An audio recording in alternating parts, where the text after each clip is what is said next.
اللہم بعلمک الغیب وقدرتک علی الخلق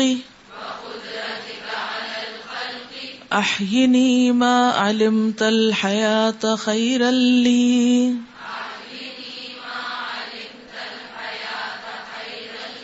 وتوفنی اذا علمت الوفاة خیرا لی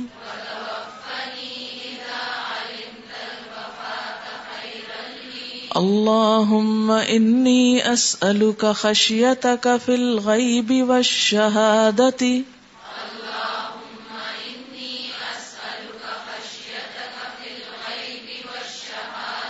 واسألک کلمۃ الحق فی الرضا والغضب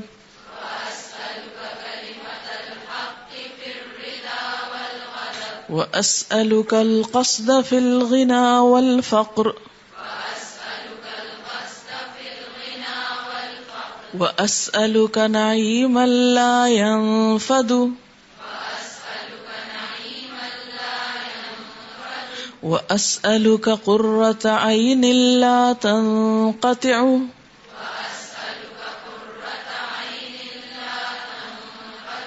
واسألک الرضا بعد القضاء واسألک برد العیش بعد الموت واسألک لذة النظر الى وجهک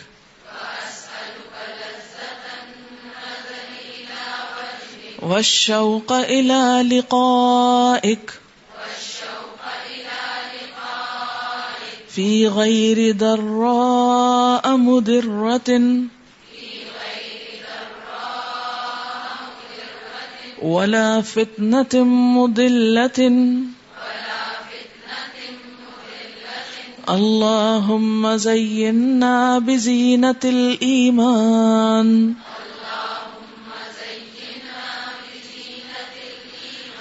واجعلنا هداة مهتدين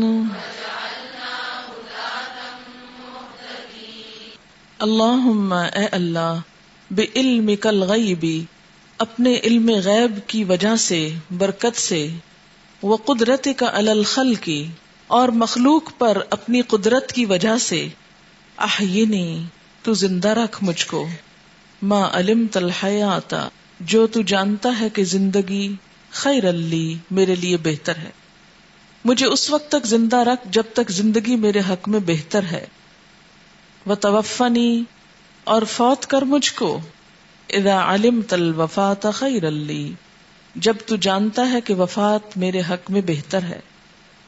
اللہم اے اللہ انی اسألک بے شک میں مانگتا ہوں تجھ سے خشیتک تیرا خوف فی الغیب والشہادہ غیب اور حاضر میں، واسألک اور میں سوال کرتا ہوں تجھ سے کلمۃ الحق حق بات کا فی الرضا رضامندی میں یعنی رضا کی حالت میں، والغضب اور غصے کی حالت میں، واسألک القصد اور میں مانگتا ہوں تجھ سے درمیانہ روی فی الغنى غنی ہونے کی حالت میں، والفقر اور محتاجی کی حالت میں، واسألک اور میں مانگتا ہوں تجھ سے نعیماً ایسی نعمت لا ينفد جو کبھی ختم نہ ہوگی، واسألک اور میں مانگتا ہوں تجھ سے قرۃ عین آنکھوں کی ٹھنڈک لا تنقطع جو کبھی منقطع نہ ہوگی کبھی ختم نہ ہوگی، واسألک الرضا اور میں مانگتا ہوں تجھ سے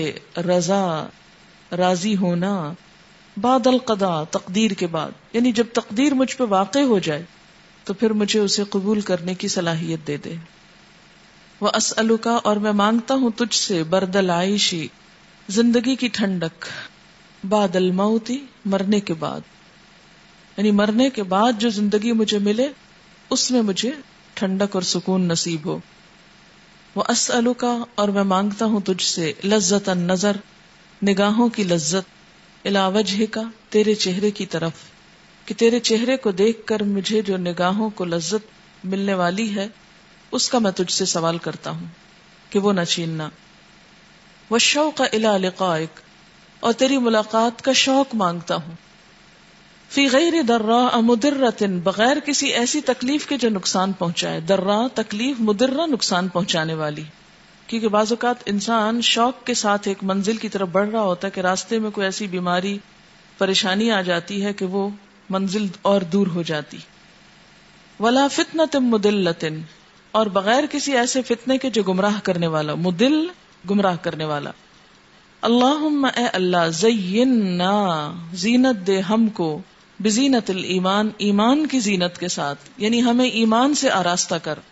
وجعلنا اور بنا ہم کو، ہداتن رہنمائی کرنے والے، مہتدین ہدایت پانے والے. یعنی ہم ایسی رہنمائی کریں جن چیزوں میں ہم خود ہدایت یافتہ ہیں. بہت اچھی دعا ہے کہ اللہ اپنے علم غیب کی برکت سے، اپنی قدرت سے مجھے بس اس وقت تک زندگی دے جب تک زندگی میرے حق میں اچھی ہے، اور مجھے موت دے دے جب موت میرے حق میں اچھی ہو. کیونکہ اللہ کو پتا ہے کہ ہمیں اگر زیادہ اور زندگی ملی تو ہم کیا نقصان کرنے والے ہیں یا ہمارا فائدہ ہونے والا ہے. تو اللہ جب تک میری زندگی میرے حق میں اچھی، کیونکہ عموماً انسان جب دنیا کے تکلیف دہ حالات سے پریشان ہوتا ہے تو مایوس ہو کر خودکشی کی دعائیں کرنے لگتا ہے یا کوشش کرنے لگتا ہے. تو ایسے میں کسی بھی اٹیمپٹ سے پہلے یہ دعا مانگنی چاہیے کہ یا اللہ تو ہمیں زندگی دیے رکھ جب تک زندگی ہمارے لیے اچھی ہے، یعنی نیکیوں میں اضافے کا سبب ہے، اور پھر موت دے دے جب موت ہمارے لیے بخشش، راحت اور اچھے خاتمے کا سبب ہو. یعنی جب جینا ہمارے حق میں اچھا نہ رہے تو پھر ہمیں موت ہی دے دینا. کیونکہ ایک مسلمان ہمیشہ آخرت کی نیت سے سوچتا ہے نا، کہ جو اس کی ہمیشہ کی زندگی، جو چیز وہاں کے لیے بہتر ہے وہ تو میرے ساتھ کر دے.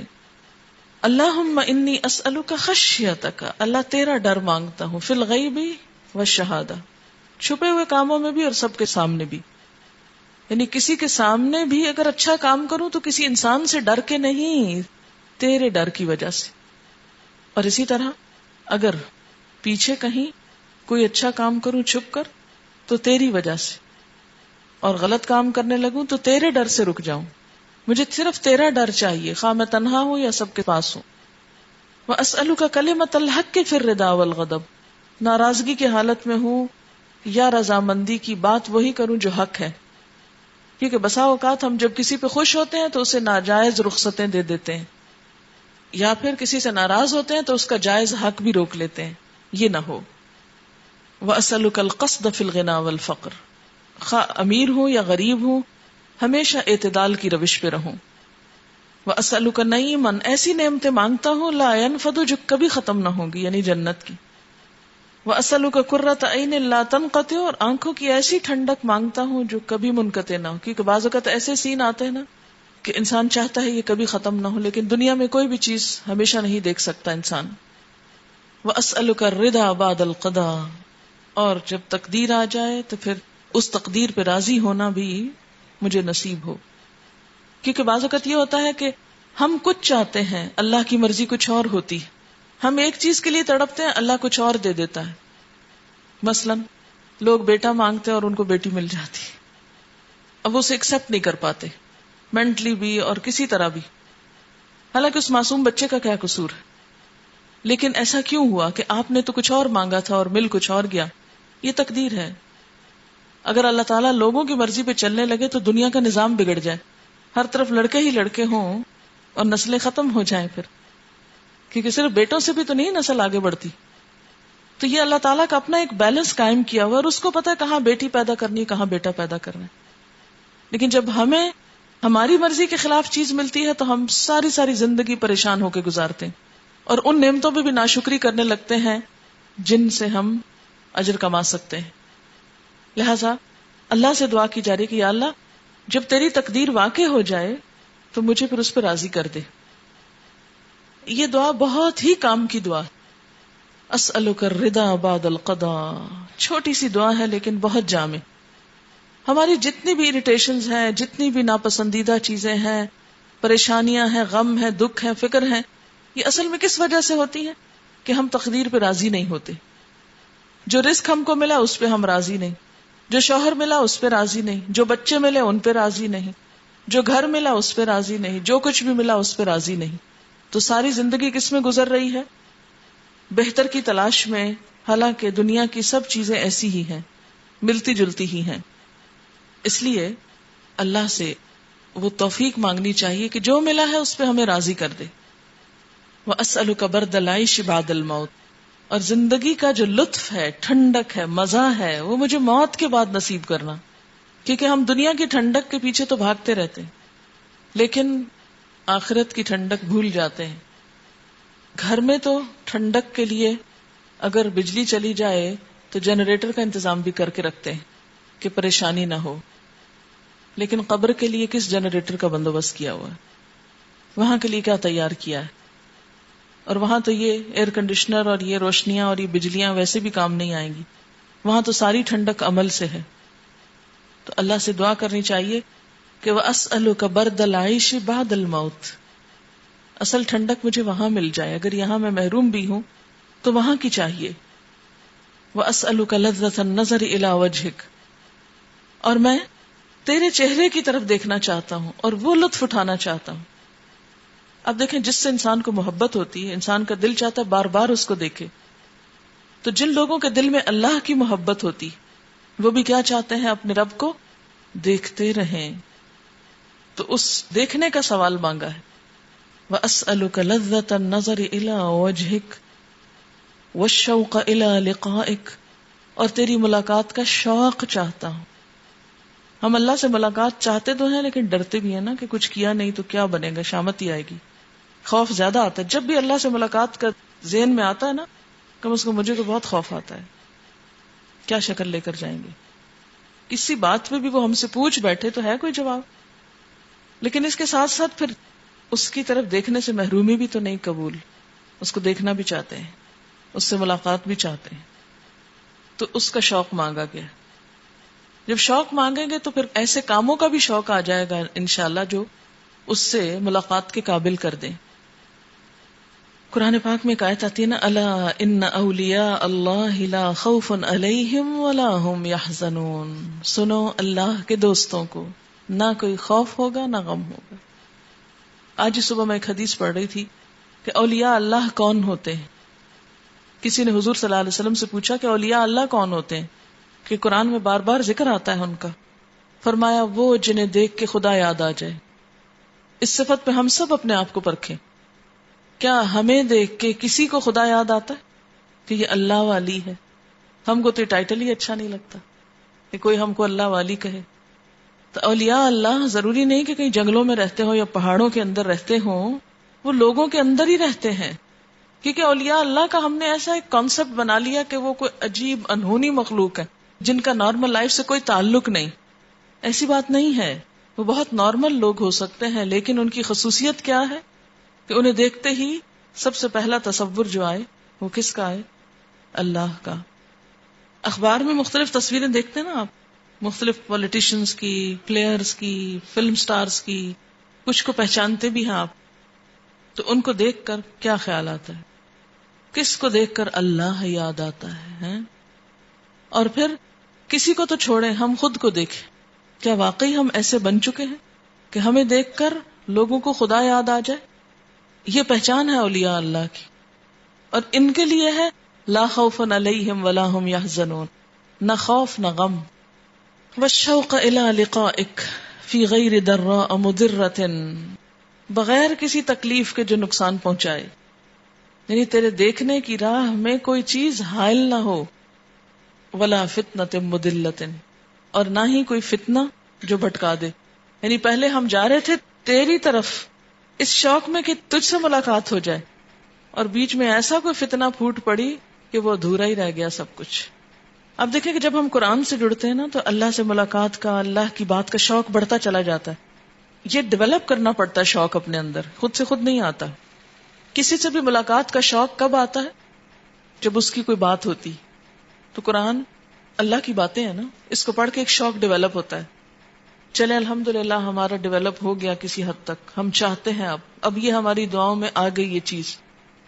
لیکن خدا نہ خواستہ کوئی ایسی وجہ نہ بن جائے کہ یہ شوق پلٹ جائے، یہ سلسلہ ختم ہو جائے، اور کوئی ایسا فتنہ نہ آ پڑے کہ ہم ادھر چلتے چلتے کہیں اور چل پڑے. راستے میں اچکنے والی چیزیں بہت ہے نا دنیا میں، یہی تو ہماری مشکل ہے، کیونکہ شیطان نے یہی تو کہا تھا اسی راستے میں تو حائل ہوں گا، تیری طرف جانے والے راستے کے بیچ میں بیٹھوں گا، فتنے ڈالوں گا. ولا فتنۃ مضلۃ. اللہم زیننا، اے اللہ تو خوبصورت کر دے ہم کو، زینت دے ہم کو. زینت کیا ہوتا ہے؟ خوبصورتی، جس کے لیے ہم عام طور پر کیا اختیار کرتے ہیں؟ Make up. یہاں کیا مانگا گیا؟ ایمان. اصل خوبصورتی ایمان کے ساتھ ہے. حقیقت میں وہی انسان خوبصورت ہے اور اصلی خوبصورت ہے جس کے اندر ایمان ہے. ایمان کی خوبصورتی کی دعا مانگی کہ اللہم زیننا بزینت الایمان، ہمیں خوبصورت بنا ضرور لیکن ایمان کی زینت کے ساتھ. وجعلنا ہداۃ مہتدین، اور ہمیں ہدات کہتے ہیں، ہادی کی جمع ہے، رہنما بنا، لیڈرز بنا.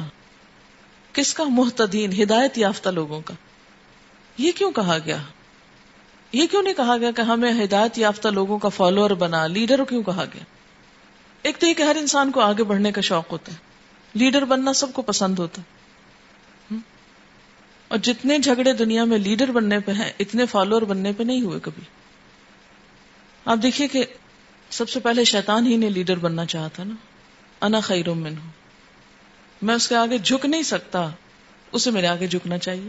ان ادر ورڈز اس کے آگے جھک جاؤ. تو فالوور بننا کیا ہے؟ دوسرے کے آگے جھکنا، چھوٹا بننا. اور دیکھیں دن کی 5 نمازوں میں کیا ٹریننگ دی گئی ہے ہمیں؟ لیڈر بننے کی یا فالوور بننے کی؟ اور لیڈر بننے کے لیے کچھ کوالٹیز چاہیے. امام کے لیے کچھ شرائط ہوتی، ہر شخص امام نہیں بن سکتا. لیکن ہمارے اس شوق کو کیا بتا دیا گیا کہ بنے لیڈر، لیکن کن کے بنے؟ ہدایت یافتہ لوگوں کے. کیونکہ اگر اچھے لوگوں کا کوئی رہنما ہوگا تو وہ اس کو بھی سیدھے رستے پر رکھیں گے، اور اگر کوئی فاسقوں کا رہنما ہو جائے اور وہ سیدھے رستے پہ چلنا بھی چاہے تو یہ پیچھے سے کھینچ لیں گے، نہیں ادھر نہیں جانا، ادھر چلو. اگر اللہ کے نافرمان لوگوں کی لیڈری آپ کے ہاتھ میں آ جائے، تصور کر لینا کہ آپ ایسے لوگوں کے لیڈرز ہیں. اچھا آپ دیکھیں، یہ لیڈرشپ ضروری نہیں ہوتا کہ آرگنائزیشن ہو اور کوئی ملک ہو اور کوئی دنیا کی حکومت ہو، یہ نہیں ہے ضروری طور پر. آپ اپنے گھر میں بھی لیڈر ہیں. وہ حدیث میں آتا ہے نا، کیا؟ کلکم رائن، تم سب لیڈرز ہو. کلکم رائن، رائی کس کو کہتے ہیں؟ گڈریے کو، چرواہا. چرواہا کیا کر رہا ہوتا ہے؟ لیڈ کر رہا ہوتا ہے. کس کو؟ راہ دکھا رہا تھا نا، ادھر چلو. اگر کوئی بھیڑ ادھر ادھر جائے تو اس کو مار کے سیدھے رستے پہ لے آتا ہے. تو کلکم رائن، سب لیڈر ہو، کوئی ایک کا، کوئی 2 کا، کوئی بہت سو کا، کوئی ایک جگہ کوئی دوسری جگہ. وکلکم مسئول، اور ہر ایک سے پوچھا جائے گا، ان رعیتہ، اس کی رعایا کے بارے میں. ہر کوئی ذمہ دار ہے اور ہر ایک سے پوچھا جائے گا اس کے فالوورز کے بارے میں. اب آپ دیکھیں کہ اسی لیڈرشپ کو گھر پہ کہا گیا. مرد جو ہے وہ اپنے گھر والوں کا رائی ہے اور ان کے بارے میں پوچھا جائے گا. والمرأۃ، عورتوں کے لیے بھی کہا گیا، والمرأۃ راعیۃ فی بیت زوجہا، عورت اپنے شوہر کے گھر میں کیا ہے؟ رائی، لیڈر. آپ ماں کی حیثیت میں اپنے بچوں کی رہنما بھی ہیں، گائیڈ نہیں کرتی ان کو، تو گائیڈ ہی تو ہوتا ہے، ہداتن. لیکن اللہ ہم کو کن کا گائیڈ بنا؟ ہدایت یافتہ لوگوں کا. اگر بچوں کے شوق کچھ اور ہوئے تو وہ ہم کو کیا کریں گے؟ کہیں اور ہی لے جائیں گے، وہ ہم کو سیدھے راستے پہ نہیں چلنے دیں گے. کئی دفعہ ایسا ہوتا ہے نا کہ آپ کی رائے کچھ اور ہوتی ہے اور گھر والوں کی کچھ اور ہوتی، اور آپ ذمہ دار بھی ہیں اور کل آپ سے پوچھا بھی جانے والا ہے، کیونکہ ہر رائی اور ہر ذمہ دار سے سوال بھی ہوگا قیامت کے دن کہ اس نے کیا کیا، اپنا فرض پورا کیا کہ نہیں، اپنی ڈیوٹی نبھائی کہ نہیں. تو اس کی دعا ہے، یہ بہت گہری دعا ہے، ذرا لمبی ہے اس لیے وقت زیادہ لگ گیا، لیکن ایک ایک چیز اس میں ہماری ضرورت کی ہے، اس لیے کبھی گھبرا کے اس کو پڑھنا چھوڑے نہیں. کتنی لمبی کیسے پڑھے، جب پڑھتے جاتے ہیں اللہ تعالیٰ آسان بھی کر دیتا ہے. اللہم بعلمک الغیب وقدرتک علی الخلق أحيني ما علمت الحياة خيرا لي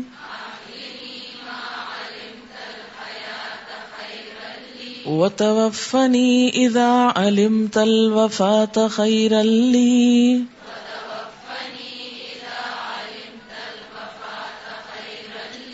اللهم إني أسألك خشيتك في الغيب والشهادة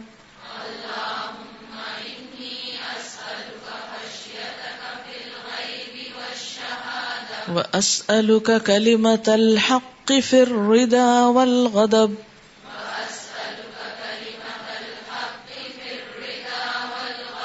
وأسألك القصد في الغنى والفقر وأسألك نعيما لا ينفد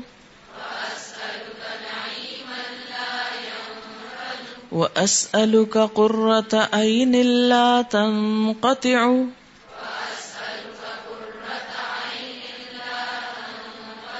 وأسألك الرضا بعد القضاء وأسألك برد العيش بعد الموت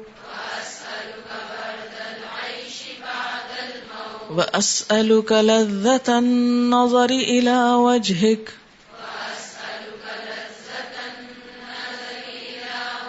والشوق إلى لقائك في غير ضراء مضرة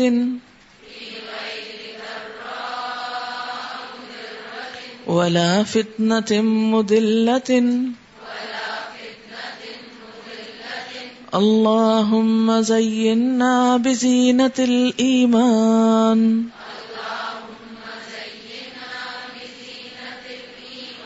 واجعلنا هداة مهتدين.